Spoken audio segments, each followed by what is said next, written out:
Hey guys, Micah from Black Bear Custom Kydex. I have a video for you today on this system, which I've just finished for Wesley. And Wesley, I believe, is in, I want to say Texas. But he ordered a sheath for an ESEE6, a CRKT Fultz Minimalist, and this is the Bowie style blade. I think there are 3 different versions. There's a Bowie, a Warncliffe, and maybe there's a clip point or something. But anyway, we also have a Streamlight Micro Stream and a mini Bic lighter. It all carries on a short leather drop loop, and the color choice here is Storm Gray and Hex Cam Adirondack. So let's take a little bit of a close-up look at this, and I'll show you all the features individually. So even though the ESEE6 is a relatively big knife, I decided to stack these attachments to avoid having too much clutter on the face. I think this was probably the best way I could go to make it look really streamlined. Still keep the piggyback and one of the attachments totally within the facial profile of the end of this sheath, and then you know, pretty standard, either a ferro rod or a flashlight, putting it along the edge because it looks really nice, saves some space, etc.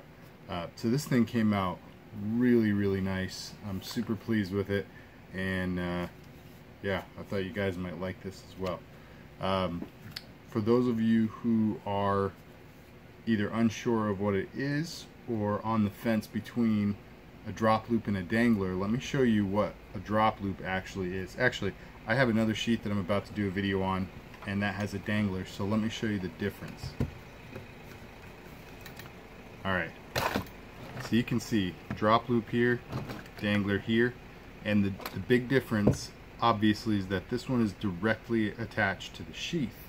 Now what that does for you is, for those who don't like your sheath to swing like this when you're walking, which is what a dangler would do, this will keep it pretty rigid.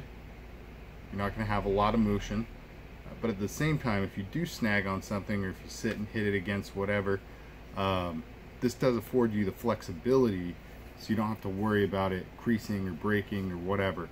And then this little piece here, instead of just fixing the leather directly to the sheath, I make this little piece to help push against the sheath if you ever do flex. So it just adds some reinforcement, keeps it super sturdy, and it works really nicely. If you look at the attachments here, the micro stream, very standard. I would probably recommend drawing it like so. Maybe brace the sheath with your thumb. Let me see if I can just do this one-handed as it's dangling here. Brace the sheath. And you kind of got to work against it, but if you make it much looser than it is, then it's going to be a problem.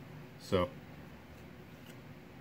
that's pretty much that. Maybe you just reach over and brace the sheath with your left hand, and then pull it up out of there. It's not so bad. Then we have the the mini Bic lighter, and what I would actually recommend for this one is to just push it from the top and then draw it down. That seems like the easiest way, because trying to reach above it, you don't have, obviously this side you can get it on both sides of it, whereas the top you can't get behind it because it's against the sheath, and you also have to try to work around the minimalist sheath there. So yeah, pushing down and just drawing out the bottom would be my personal preference. Then we got the CRKT Minimalist. For those of you who haven't familiarized yourself with this knife, I would definitely recommend it as just a small, maybe self-defense knife. I really love the super pronounced finger grooves. It's exceptionally comfortable, and I'm not sure what steel that is, but I would assume it's something on the cheaper side.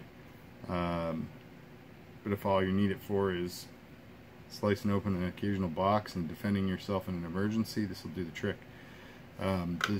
The sheath for it, I really think came out nicely, and the retention on it is excellent. You've got just a little bit of a snap in, but it's super smooth. Really pleased with this thing. And then of course we have the primary knife, the ESEE6. It's got a little bit of resistance on it. It's not quite what I would call perfect draw. Actually, you know what? I'm going to loosen it up just a tiny bit while we're on camera.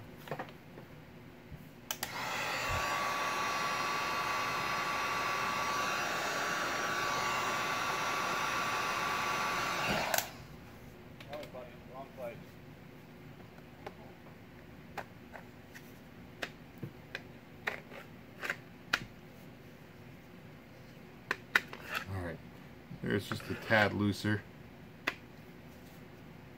But you got no rattle, no play. It's in there nice and secure. And the draw on it, I think is quite nice. So it should be very easy to operate one-handed. And you have a great sheath there for your ESEE6. So Wesley, I hope you enjoy this thing, brother. And for the rest of you out there, if you like this sheath, if you like this video, I ask you to like the video. Hit that like button. If you like the channel, I ask you to subscribe. I'd love to hear your opinions down below in the comment section on these two knives. And what do you think of carrying a lighter and a flashlight as your accessories on a sheath? The lighter, I would think, is maybe slightly controversial. For me, my opinion on it is I always prefer to start fires with a ferro rod, but having one of these as a plan B is never a bad idea.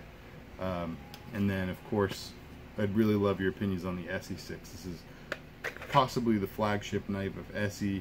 It is one of the most popular survival knives on the market, and I think it's a great knife. And of course, ESEE is a great company. But how does it stack up to other knives in its general price and size? What am I trying to say? Other knives of similar price and size. So give me your opinions down below. Alright guys, appreciate you tuning in. Stick around for the next one. God bless.